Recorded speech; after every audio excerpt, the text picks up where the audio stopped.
Ano ang sabi? Recently, na-feature natin ang AX180 ng QJ Motor. Well, today, pag-usapan natin ang counterpart niya, yung kakambal niya na adventure scooter naman. Well, ito po, fresh na fresh, alalabas lang. Ito po ang QJ Motor ATR 180. Let's go!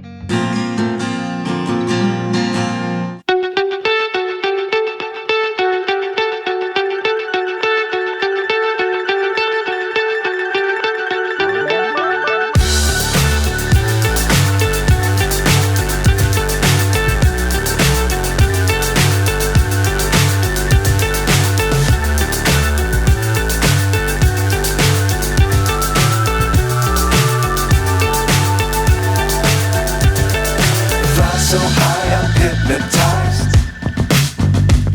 What's up is down, what's left is right. Kung di pa po kayo nagsasubscribe sa channel ko, please do consider subscribing and hit that like button. Maraming salamat po. Well, pagpasok ko dito sa QJ Motor sa Masinag Antipolo, as you can see, galing nga po tayo dito, finiture natin yung AX180. Pagpasok ko sa pintuan, ito yung unang unit na nakadisplay na kumuha ng attention ko.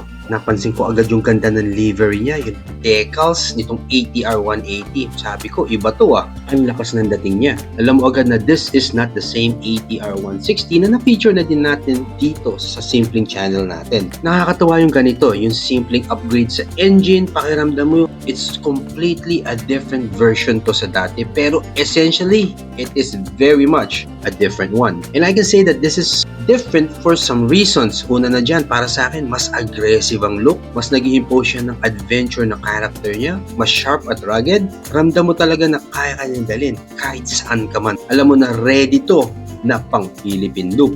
Mas mataas ang ground clearance at mas capable yan pang off-roading pag kailangan. Isa pa sa napansin ko agad dito, yung front forks niya, inverted. Yan, sobrang lakas na natin pag ganito ang setup ng front suspension mo. Alam mo na this is a special scooter, kaya nung nakita ko to, in-expect ko na medyo mataas ang SRP nito. Justifiable naman at lalo na malaki ang engine displacement nito. Gusto ko na talagang pag-usapan yung engine specs niya pero mamaya na yun. Dito muna tayo sa design niya. Ewan ko, tinitignan ko siya, tong front fascia niya. It has that look na very proud. Talagang makikita mo yung datingan niya na isang astig na adventure scooter rather than just being a simple scooter. Malayo doon. It has that upright look na mararamdaman mo na talagang medyo mataas siya, nakatingala siya. The seat height is around 790mm. Lahat po ng mga ilaw niya, ang mga LED po yan, of course. Standout talaga dito yung design ng mga ilaw niya. Isama na natin yung protective windshield. Ayan, adjustable po yan.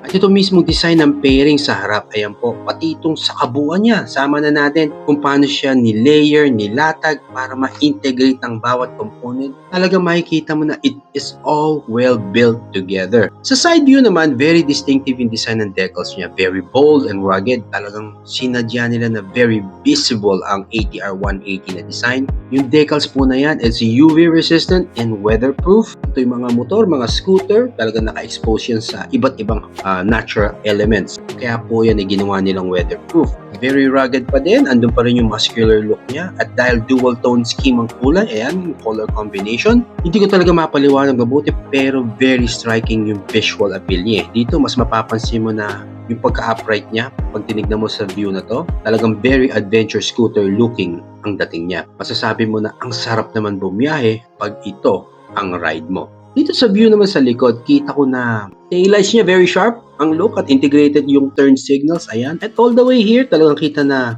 kaya kahit dito sa likod, talagang andun yung presence ng adventure rugged look niya.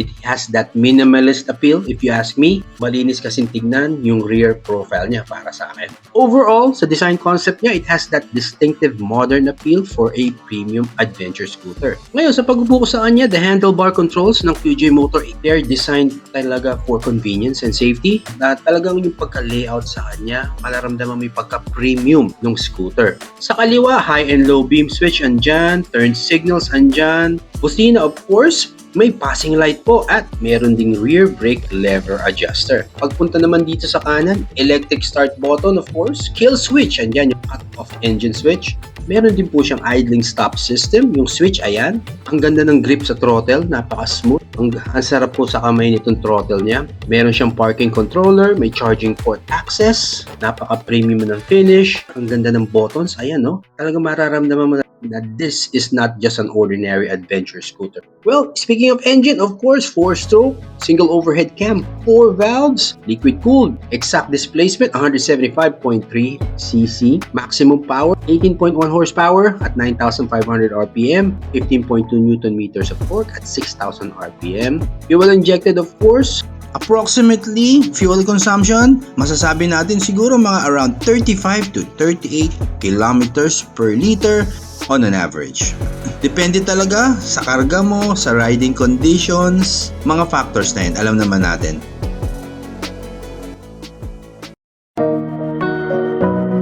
At dito na po tayo sa pricing ng QJ Motor ATR 180. At ayan po, meron din silang ongoing promotion, discount para sa scooter na to. Kaya pasyal na po kayo dito sa Masinag, Antipolo, dito sa branch nila ng QJ Motor.